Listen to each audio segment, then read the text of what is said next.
unokurira munhamo, unokurira muhuroyi, unokurira muunganga. Mwari vasiri kuti iwe ugozonzi wapfiramo muunganga, but Mwari vachida kuti uparadze chakakukudza. Muvengi ngaarege kuparadzwa nechaasingazive, ngaaparadzwe nechaakarera, ngaaparadzwe nechaakapa mukaka. Saka Jehovha ukaverenga Bhaibheri zvinonzi wakatendera Moses kubva iri pwere. Ndichanotsanangura vhesi pakuberekwa kwake manje manje pandamboriramwa ndibobata zvandinazvo panapa. Ndokubva atendera Moses pakukura kwake kuti akure ari mimba yaFarao. Vari Mwari vari kuronga zano rekuzoparadza Farao. Mutenda nokura ari munhamo, vari Mwari vari kuronga kuzoparadza nhamo. Kukura uri muunganga, vari Mwari vari kuronga kuzoparadza unganga. Situation yega yega yavakakurira uri mairi, it was never a mistake kuti unzi wakura uri musituation iyoyo.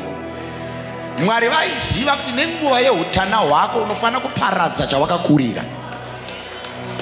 Hawaigona kuberekwa muupenyu hune pfuma because Mwari havadi kuparadza pfuma, vanoda kuparadza nhamo. Ndokukutendera kurarama uri munhamo kuti kuzoparadza Farao wenhamo. Ameno ndikunzika musheba baba. Saka unozvibvunza kuti akomana amai vangu vaihura tiri vana, ndikadzidza nemari yechihure, ndaiona varume vachipinda mumba vakasiyana siyana kuti tidye. Ndo here Mwari zvamainge makandirongera? Jehovha anoti hongu ndaiziva kuti uone kuti kana ndakuda kuparadza Farao ndinomuparadza kusvika papi. Akomana ndikutsanangurawo zviri kunzwika zviri kubatika here pano? Ndikaona ameni inondinzwawo poma nyawe here pana. Farao uri kurera hako Moses, nyambisirwa ndo distraction yako. Distraction iri kunzi naMwari ngaikurire mukati. Mujaya ndokubva amwa mukaka kusvika chaachigondora, but Mwari wainzwa kuti ganda rangu rakasiyana nerevamwe, mwoyo wangu wakasiyana nevamwe, njere dzangu dzakasiyana nedzevamwe. Ndosaka uchiona kuti pawakakura uri musituation iyoyo waifunga zvakasiyana nevakoma vako, wanga ungone dzimwe brain dzakasiyana nevanin'ina. Pavaiti handei tinofambira nyaya kung'anga, waitevera sehana ichirova, nekuti waizvinzwa kuti ndiri mavari, but pane chiri mandiri chakasiyana navo. Ichocho chakakusiyanisa navo ndo chakunza pano pasevhisi yanhasi, ndo chasaka vagare mudzimba iwogoya pano. Anokura mujaya pano vachigondora, anoona kuti my lifestyle is different from their lifestyle. Zvino nerimwe zuva akabvunza akati ko varume ava ndevekupi? Zvikanzi vaIsraeri. But aiona kufanana kwake navo. Ambenge audzwa kunzi uri weIjipita, but aiona kufanana nevaranda. Ndazofanana nevaranda sei? Uri muunganga unoti ukasvika panonamatwa unonzwa kufanana nevanonamata. Zvinokunetsa ukaverenga Bhaibheri, mukadzi wainzi Maria waigara kumagadharina. Chiri chifeve kudaro, but waiti akanzwa nezvaJesu wainzwa kubatanidzwa nezvaJesu. Ari mukadzi aiswerera kutsvaga varume masiri vake, achizivikanwa mukuwadzana kunzi ihure. But vhangeri yauya, masipika arongedzwa, zviedza zvaiswa panzara. Ndokubva azvinzwa kuti aiwa ndauya kuzotsvaga varume, but regai ndiswedere, pane kufanana nevanhu vari apa. Ndiri hure zvangu, but ndakafanana nevanhu. Zvamunomuona achipinda munhu achigara mese mungoti naimi anotsvagei. Munhu achangobva panze akapfeka mini.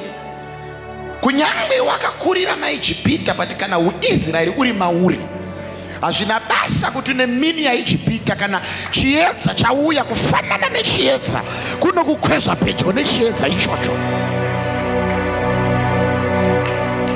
Tine varume vakunamata pano nevachazonamata pano, dzainge dziri mhombwe, vamwe vari vapondi. Zvamunogona kubvunza mukuwadzana kuti zvazobva nepi kuti uyu agojoina chechi. Ndira kukuudza akakurira kwaIjipita, but wakanga asiri muIjipita. Chazouya chakafanana naye. ngadera mene remamepo asotwe daira mene netsafu nendebvu varoi vakumbuke. Yes. Moses ndokunoona akati ndakafanana nevanhu ava. Ndokubva atanga kunzwa tsitsi achiona vachitambudzwa, achiona vachirohwa nezviturobho, vachichereswa makomba, vachivakiswa zvidhina, dzima ravavaka dzimba dzavasingagari. Panondirwadza ipapa. Vachivakiswa misha yavasingazogari. Mwari ndibatsirei nditsanangure Bhaibheri. Vaivakiswa misha yavaisingazogari. Unoona vachifondoka kuvaka makambani evamwe kuti vapiwe bedzi salary. Zvekunongedza kuti iyo payakatanga takatanga nayo iyo takaisimudza. Kusimuka kwekambani kudai kwako kusimuka kwako. Nyambisirwa iwe ndo unosimudza zvevamwe bedzi. Haubvumidzwe kusimuka pasimuka zvevamwe. Kuvakiswa dzimba dzausingagari. Moses ndokuzviona kuti kuvaka hako but vanhu havana ownership. Number 1, nyika yavari haisi yavo. Number 2, zvavari kuvaka zvacho havisi zvavo. Chechitatu, chavari kudya chacho hachisi chavo. But ane chaakanoona chaiva muvanhu ava ndokunoona Mwari wavo. Kunyange vashaya nyika, vashaya chokudya, vashaya musha, but vakanga vaina Mwari wavo. Nyika havana haisi yavo, chekudya havana hachisi chavo, dzimba havana hadzisi dzavo, but ndinotenda Mwari nokuti vakanga vaina Mwari wavo. Ndokunoona Mwari wavo, ndokuona kuti Mwari wavo wakasiyana naMwari wedu waIjipita. Ndokubva anzwa maari kuti Mwari uyu ane tenge wangu.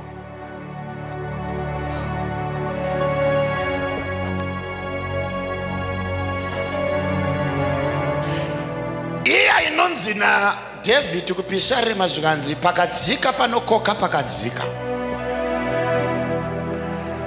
Unodedzwa nechimauri. Haupfimbe mukadzi akasiyana newe, kunyepa kunyange akaipa akatanga kuipa ndiwe.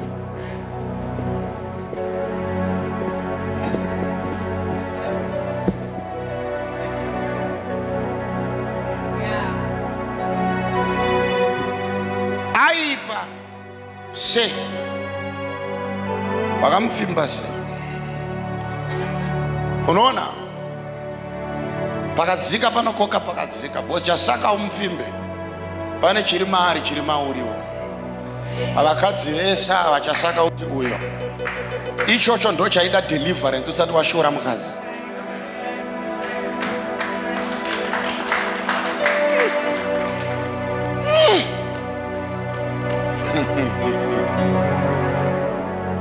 Ndokubva Moses asarudza akati ndovangwa. Ndokudzokera kumba ndokurara ndokudzoka mangwana akavereka Bhaibheri zvonzi ndokubva azosvika paine gakava. Ndokubva anopindira pakati, ndokubva anotora rutivi rwavaIsraeri ndokunoponda muIjipita ndokufushira ndokunovata. Zvinonzi akadzoka mangwana ndokunoona muIsraeri nomuIsraeri vachirwidzana. Ndokuti ko vanhu ava havasi vanhu vamwe chetere, ndokunopindira pakati pavo ndokuvarandutsira zvanzi muregedze kurovana, muri vanhu veropa rimwe chete.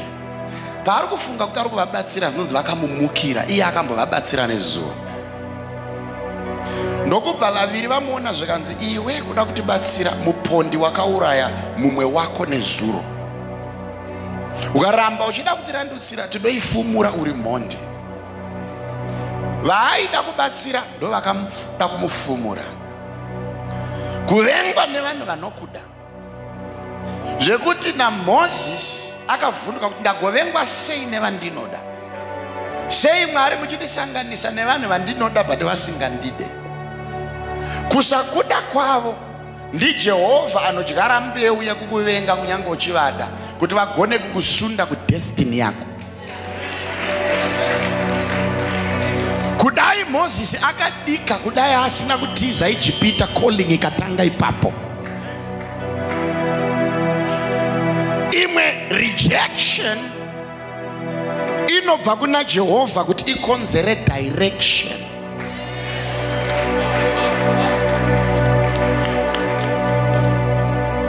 Tikamubata zvakanaka haende kune ramangwana rake. Kuna Randy Road anofana kusimudzwa naMwari nhasi, anoshungurudza roja riri pano svikira raenda kunhaka.